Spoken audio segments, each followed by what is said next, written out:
नमस्कार। Surface chemistry के 9th class में आपका स्वागत है। और हम लोग बात कर रहे थे कोलाइडल सॉल्यूशन की। तो कोलाइडी विलयन के वर्गीकरण में हमने देखा था कि 3 आधार पर कोलाइडी विलयन को वर्गीकृत किया जा सकता है। तो सबसे पहला जो तरीका है वह डीपी और डीएम के प्रकृति के आधार पर। तो अभी हम देखने जा रहे हैं डीपी और डीएम के प्रकृति के आधार पर कोलाइडी विलयन को कुल 8 वर्गों में बांटा गया है।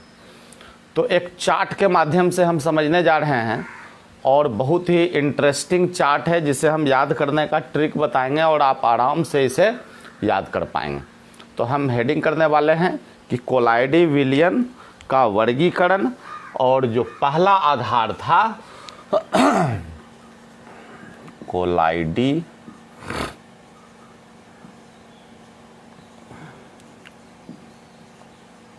विलयन का वर्गीकरण, ठीक है। और पहले आधार की हम बात कर रहे हैं जिसमें लिखेंगे डीपी और डीएम के आधार पर या के प्रकृति के आधार पर, प्रकृति के आधार पर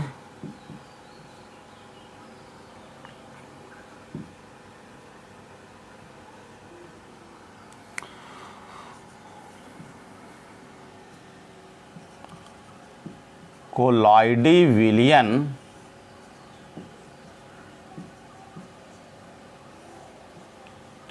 के 8 प्रकार।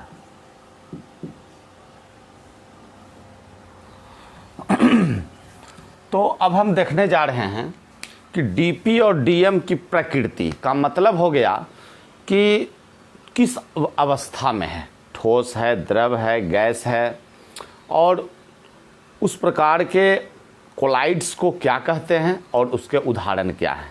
तो 4 कॉलम मेरा बनेगा। एक बनेगा डीपी डीएम, लिखते हैं इधर।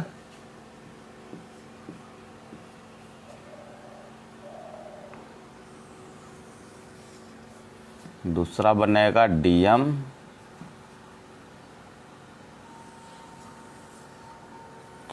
तीसरा होगा कोलाइड के प्रकार,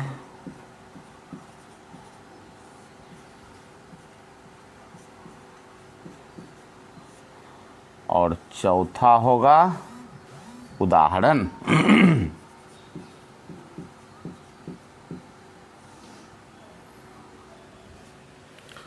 डीपी का अर्थ हो गया डिस्पर्स्ड फेज, हिंदी में कहेंगे परिक्षेपित अवस्था,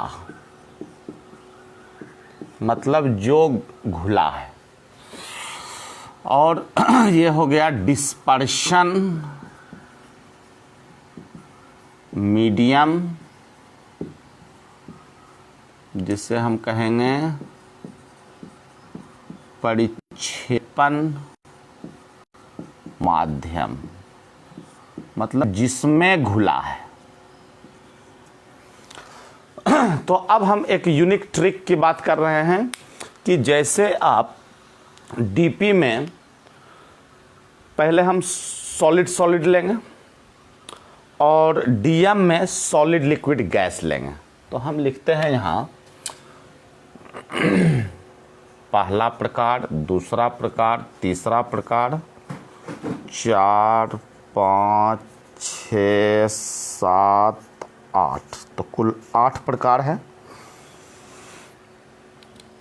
और ऊपर करे क्या दिखाई तो पड़ रहा होगा, पहला, दूसरा, चलिए तीसरा, चौथा, 5वां, 6ठा, 7वां और 8वां। यहाँ हम लिख रहे हैं ठोस, ठोस ठोस,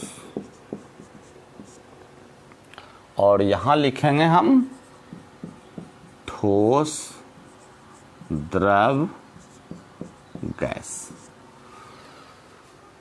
परिक्षेपित अवस्था में तीनों हमने पहले 3 पार्ट में इसे हम बांट देंगे और ज़्यादा अच्छे से उदाहरण याद रहेगा। पहले ऊपर 3 की बात कर रहे हैं और परिक्षेपण माध्यम में ठोस, द्रव और गैस। तो इसे हम कहेंगे सॉलिड सोल और इसे कहेंगे सोल और इसे कहेंगे एरोसोल। तो यहां लिख दें ठोस सॉल और ये हो गया सॉल और ये हो गया एरोसॉल। अब हम उदाहरण के रूप में देखें, जैसे ठोस ठोस मिल करके जो सॉलिड ठोस बना, तो जैसे आप देखेंगे रंगीन पत्थर या रूबी कांच, लिखेंगे रंगीन पत्थर, कॉमा करके लिख देते हैं, रूबी कांच। इसमें देखेंगे इंक, स्याही, पेंट, यहां हो जाएगा धूल, धुआं। तो थोड़ा सा मेहनत जो है उदाहरण को याद करने में होगा, लेकिन बहुत आसान है। जब आप ठोस ठोस मिल करके ठोस सॉल बना, उदाहरण हो गया रंगीन पत्थर और रूबी कांच। ठोस द्रव मिलकर के सॉल बना, स्याही है, पेंट है, और ठोस गैस मिलकर के एरोसॉल बना, और जिसका उदाहरण हो जाएगा धूल, धुआं।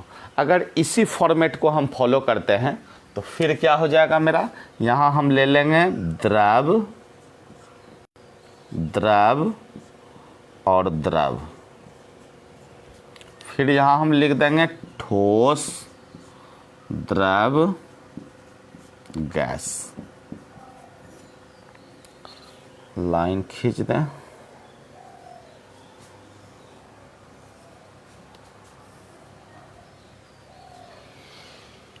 अब हम देखने वाले हैं कि जब द्रव को मिलाया जाता है किसमें, ठोस में, तो उसे हम जेल कहते हैं। और जेल का उदाहरण हो गया पनीर, मक्खन, लिखते हैं जेल, पनीर, मक्खन। और वही हम देखते हैं कि द्रव और द्रव को मिलाया जाए इमल्सन बनता है, हिंदी में से पायस कहते हैं। तो उदाहरण के रूप में हम लेंगे, जैसे दूध हो गया, हेयर क्रीम हो गया, से हम इमल्सन, पायस, दूध,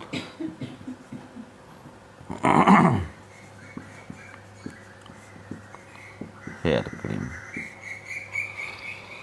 अब जैसे द्रव और गैस, तो फिर उसी प्रकार जैसे हमने देखा था कि ठोस और गैस मिलकर के एरोसोल बना था, यहां भी क्या हो जाएगा कि द्रव और गैस मिलकर के मेरा एरोसोल बनेगा।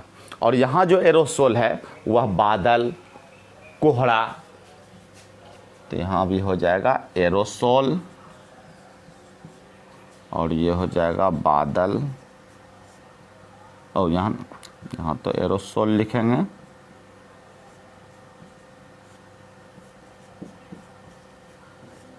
एरोसोल, एरोसोल, और ये हो जाएगा बादल, कोहरा।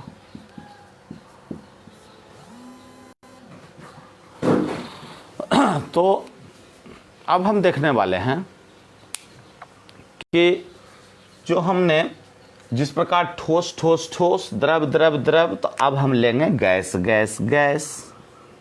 तो गैस गैस और नीचे भी गैस होगा, लेकिन गैस और गैस मिल करके किसी प्रकार का कोलाइडी विलयन नहीं बनाएगा, तो इसीलिए हम 8 प्रकार में से बांटे हैं। और यहाँ ले लेंगे, हाँ कट, उस नंबर पे रिंग करो अपने मोबाइल से, ठोस और द्रव।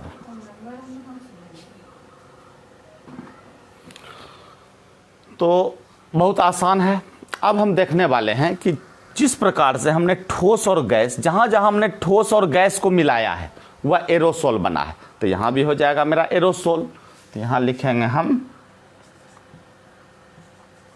एरोसोल।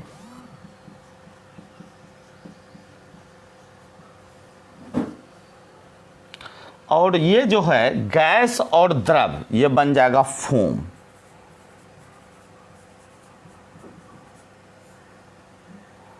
क्लियर है? तो अब हम यहां उदाहरण की बात करेंगे। तो यहां जो हो जाएगा, ये हो जाएगा मेरा झावा पत्थर, ठोस और गैस ना, यहां तब तो हो जाएगा solid sol. Gas gas gas, हाँ सॉलिड सोल। हाँ यहाँ हो जाएगा, गेट पर है देखो, झावा पत्थर। और ये जो फोम है, तो फोम के जगह मेरा हो जाएगा क्या, जैसे शेविंग क्रीम सब होता है, ये है, यहां लिखेंगे शेविंग क्रीम। तो ध्यान रखने की बात यहां है कि जिस समय हमने ठोस डीपी था और गैस डीएम था, तो एरोसोल बना। मेरा द्रव जो है डीपी था, गैस डीएम था, एरोसोल बना। लेकिन यहां जब गैस रहेगा और डीएम के रूप में मेरा ठोस है, तो उस समय ध्यान देना है, मिस नहीं करना है, ये हो जाएगा सॉलिड, मतलब ठोस सॉल।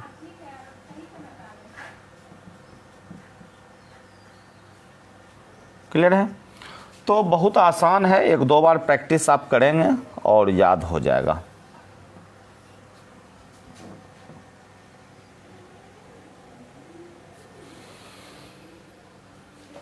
क्लियर है? अब हम नए टॉपिक की ओर बढ़ने जा रहे हैं। दूसरा जो प्रकार है वह है डीपी और डीएम के इंटरेक्शन के आधार पर हम कोलाइडी विलयन को बांटे हैं। और 2 प्रकार में हम कोलाइडी विलयन को बांट सकते हैं। पहला हो जाएगा लायोफोबिक और दूसरा हो जाएगा लायोफिलिक। पहले ऐसे बोलिए लायोफिलिक, दूसरा लायोफोबिक। तो हम इस दोनों में मतलब अलग अलग समझने से अच्छा कि डिफरेंस के माध्यम से सभी प्रॉपर्टीज को समझें तो ज़्यादा बेहतर होगा। एक बार हम इसको फिर से रिकैप कर देते हैं, चूंकि याद करने में आपको आसान होगा। ठोस ठोस, यहाँ हम क्या किए कि जो डीपी है मेरा, इसमें ठोस ठोस ठोस, द्रव द्रव द्रव, गैस गैस गैस होगा। लेकिन लास्ट वाला तो गैस गैस मिलके कोई कोलाइड बनाएगा नहीं, तो उसे हम नहीं लिखा। ठोस द्रव गैस, ठोस द्रव गैस, ठोस द्रव गैस, तो गैस वाले को नहीं, ठोस द्रव को लिखना है। तो अगर इस तरह से आप डीपी और डीएम को लिख ले रहे हैं, तो उदाहरण में आप जरा सा ध्यान देंगे कि सॉलिड सोल, सोल, एरोसोल, यहां हो जाएगा इमल्सन और एरोसोल। और हाँ, तब तो गड़बड़ हो रहा था, नहीं ठीक तो है। जेल, जेल, इसका हो जाएगा जेल, इसका हो जाएगा इमल्सन और इसका हो जाएगा एरोसोल। ठीक है, लंबा चार्ट में यही सब तो लफड़ा है। चलिए, गैस और ठोस को मिलाएंगे तो क्या हो जाएगा, सॉलिड सोल, और गैस और द्रव को मिलाएंगे हो जाएगा फोम। उदाहरण भी बहुत जो है मतलब टेंशन वाला, याद करने वाला वैसा नहीं है। जैसे जहाँ भी हमने एरोसोल देखा, तो ऊपर देखा तो यहाँ क्या हो गया, धूल और धुआं उदाहरण के रूप में। यहाँ जो एरोसोल देखा था, वहाँ जो है बादल और कोहरा हो गया। तो एक प्रश्न होगा कि सर एरोसोल एरोसोल हो रहा है, लेकिन यहाँ धूल धुआं उदाहरण हो गया, यहाँ बादल कोहरा हो गया, ये कैसे हो गया। तो हमने यहाँ जो है डीपी के रूप में ठोस लिया था, डीएम गैस है, मतलब गैस में ठोस के कण मिले हुए हैं। और यहाँ जो बात हो रही है, वहाँ हो रहा है क्या कि डीएम जो होता है, मतलब जिसमें मिलाया जाता है, तो यहाँ गैस है और गैस में मतलब द्रव के जो है अणु मिले हुए हैं, तो काफ़ी है ज़्यादा इसमें अब जो है। तो दूसरा हम देख रहे हैं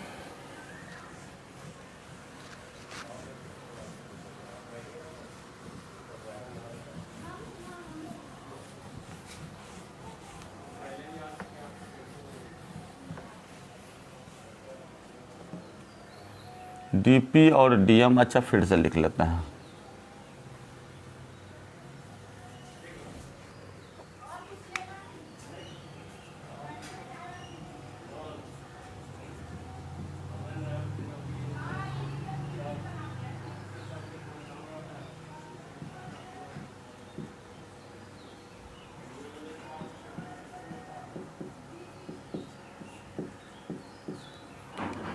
आइए, तो डीपी और डीएम के बीच अन्योन्य क्रिया मतलब interaction between DP and DM, तो इस आधार पर हम दो प्रकार में देखेंगे।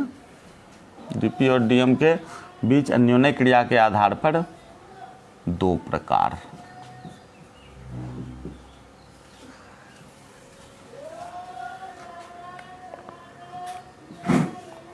लायोफिलिक, अच्छा इधर हम गुण के बारे में लिखेंगे, चलिए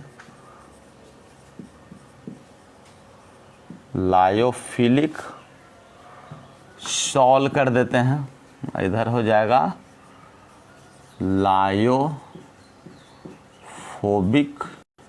सॉल, और बीच में हम लाइन दे देते हैं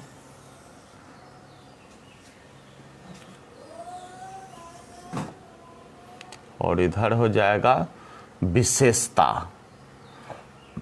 प्रॉपर्टीज।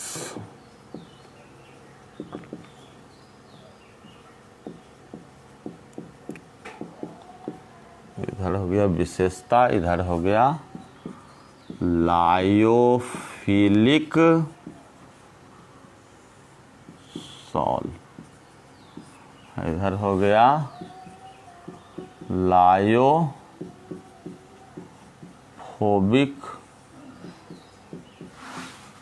सॉल।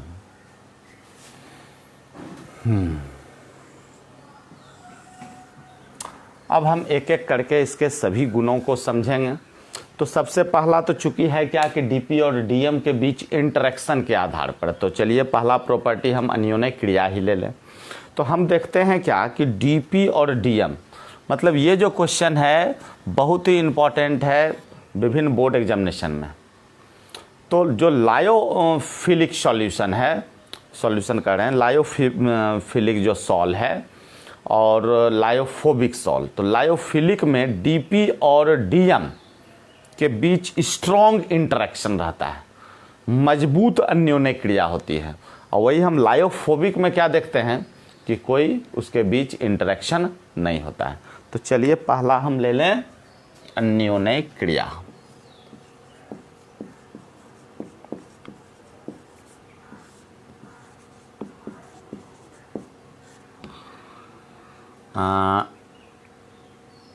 इंटरेक्शन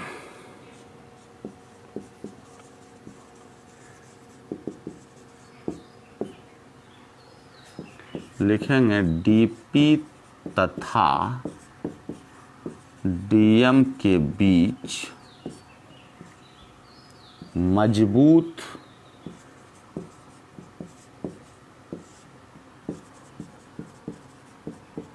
अन्योन्य क्रिया होती है। चलिए इसमें देखेंगे डीपी तथा डीएम के बीच कोई अन्योन्य क्रिया नहीं होती। मतलब यहाँ जो है स्ट्रॉन्ग इंटरेक्शन होगा और लायोफोबिक में कोई प्रकार का इंटरेक्शन नहीं होगा। अब हम देखते हैं कि मेथड्स ऑफ प्रिपरेशन। मतलब हिंदी में कहिए कि बनाने की विधि। तो जो लायोफिलिक सॉल है, मतलब कहिए क्या कि डीपी और डीएम को मिलाते हैं और आसानी से मेरा तैयार हो जाता है। लेकिन वही मतलब लायोफोबिक में हम क्या देखते हैं कि एक विशेष जो है मतलब स्पेशल मेथड, विशेष विधि की आवश्यकता पड़ती है। तो हम लिखेंगे दूसरा पॉइंट, बनाने की विधि। यहां लिख दें आसानी से बन जाता है। यहां हो जाएगा क्या कि विशेष विधि की आवश्यकता पड़ती है। मेथड्स ऑफ प्रिपरेशन या प्रिपरेशन सीधे लिख देते हैं।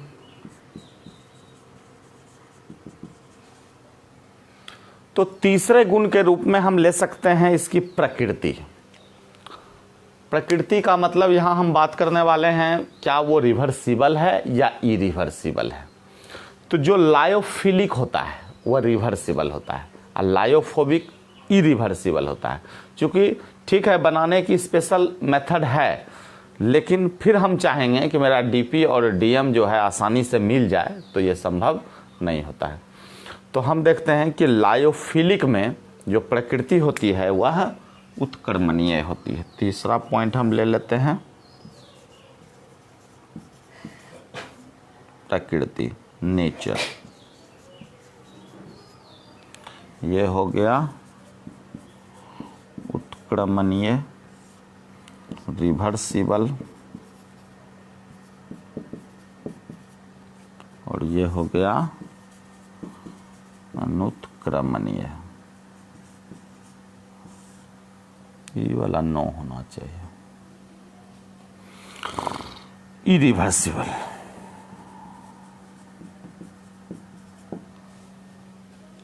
तो इस तरह से हमने 3 पॉइंट की चर्चा की। तीनों पॉइंट को हम पहले मिटा दे रहे हैं, तब फिर हम बात करेंगे कि कणों का आकार। हम देखते हैं कि जो लायोफिलिक होता है उसके कण थोड़ा बड़े बड़े होते हैं और लायोफोबिक के कण छोटे होते हैं। तो नेक्स्ट पॉइंट के रूप में चलिए ऊपर मिटाते हैं और तीसरे के जगह चौथा ले लें। अब लिख देते हैं कणों का आकार, साइज ऑफ पार्टिकल।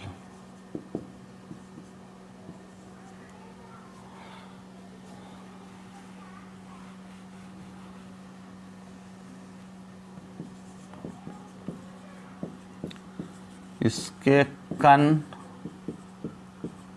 बड़े होते हैं और यहां लिखेंगे इसके कण छोटे होते हैं।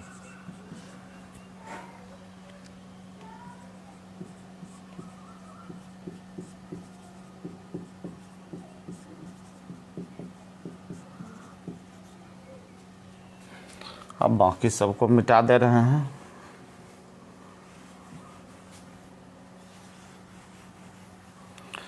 चलिए अब हम अगले प्रॉपर्टीज की बात कर रहे हैं।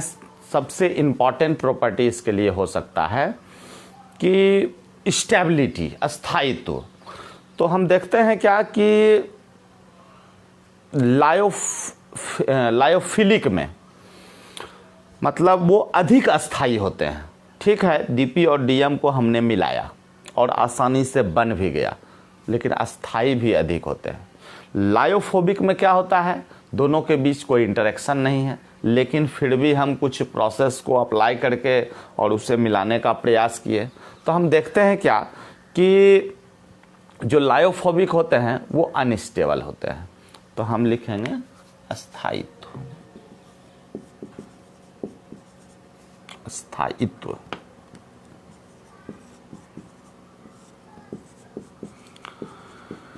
स्टेबिलिटी, ये अधिक अस्थाई होते हैं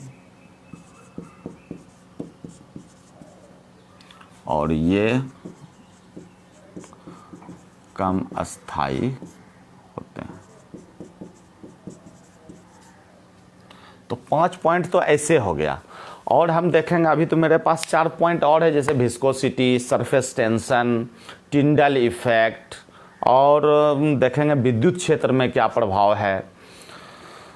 एक और पॉइंट हम बात कर सकते हैं जैसे आवेश, कि ये जो होते हैं मतलब लायोफिलिक, वो उदासीन होते हैं।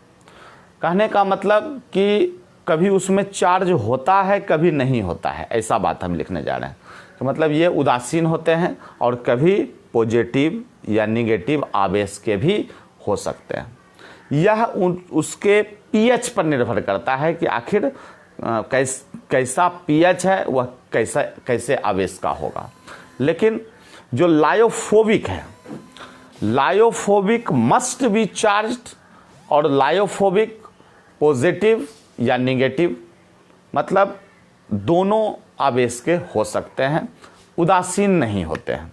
तो हम लिखेंगे 6 पॉइंट के रूप में आवेश, चार्ज। लिखेंगे ये उदासीन, कॉमा धनात्मक, कॉमा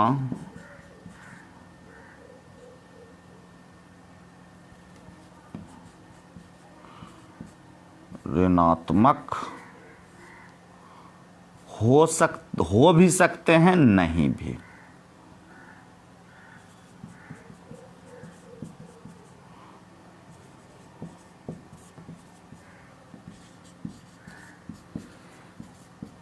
यह उसके मतलब सॉल के पीएच पर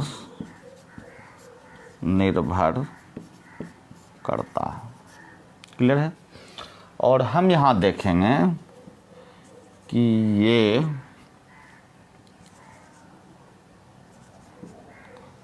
धनायन, सीधे आयने लिखते हैं हम, धनायन तथा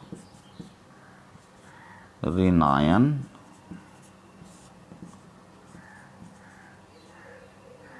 प्रकृति के होते हैं।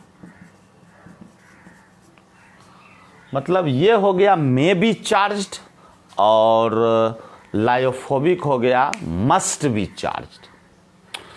तो हम बात करने जा रहे हैं विस्कोसिटी की।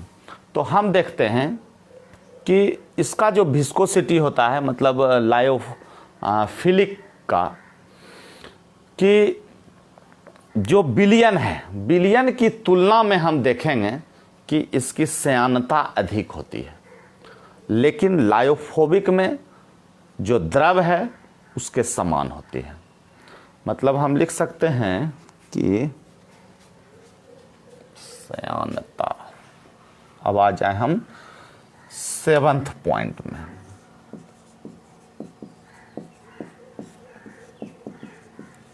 Viscosity, viscosity.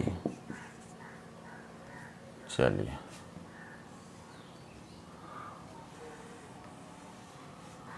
यहाँ सीधे लिख दें कि विलयन से अधिक होती है।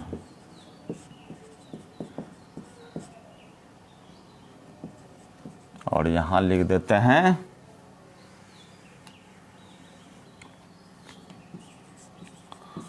द्रव के समान होती है। तो अब हम बात करने वाले हैं सरफेस टेंशन की। सरफेस टेंशन जो होता है इसका डीएम से कम होता है, और जो लायोफोबिक का सरफेस टेंशन है वह डीएम के बराबर होता है। तो बाकी को हम मिटा दें और 8th पॉइंट में आ जाएगा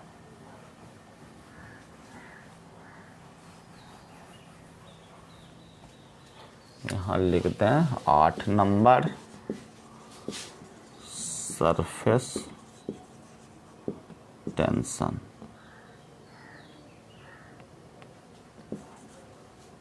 पृष्ठ तनाव। तो पृष्ठ तनाव जो होता है हम देखते हैं कि ये इसमें अधिक होती है, तो हम लिख दें कि सीधे अधिक लिखें क्या कि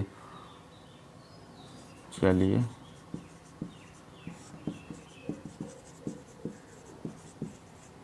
यहाँ क्या हो जाएगा, विलियन के समान। अब हम बात करने वाले हैं टिंडल इफेक्ट।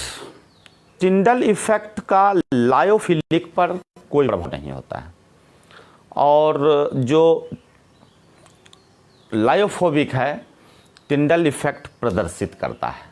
तो हम देखते हैं 9 नंबर पॉइंट, टिंडल प्रभाव।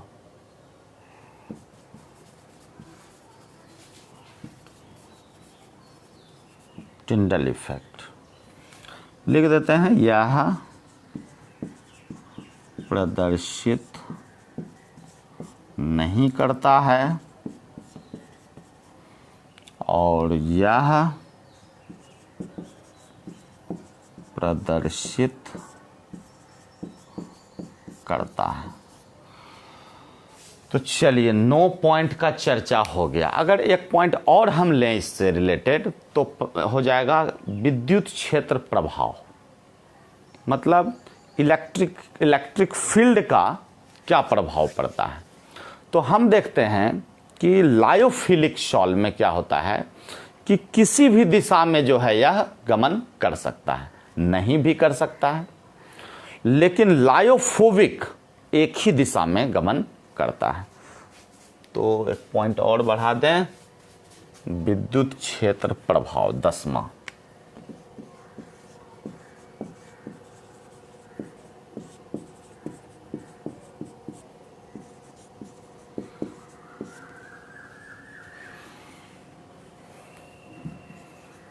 यह किसी भी दिशा में गमन करता है या नहीं भी। बाकी को मिटा देते हैं।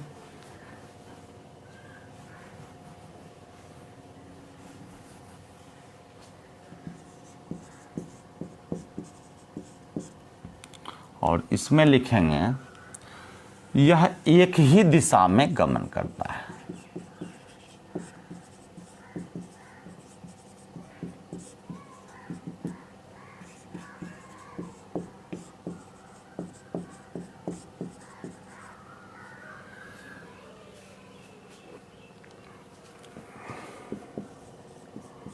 Electric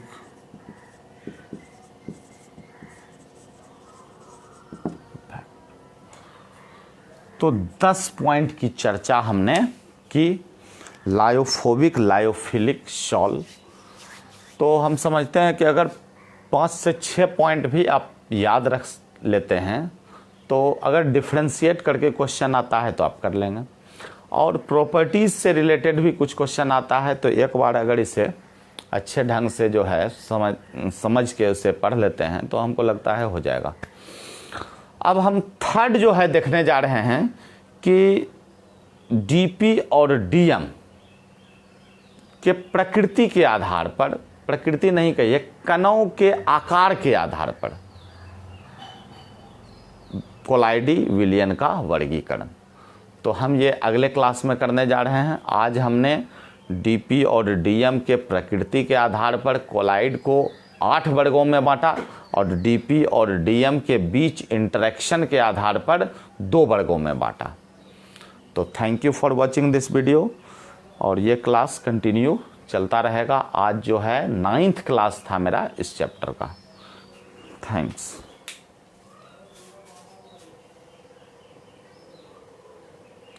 Sachin Kumar, Balwant Kumar, thank you.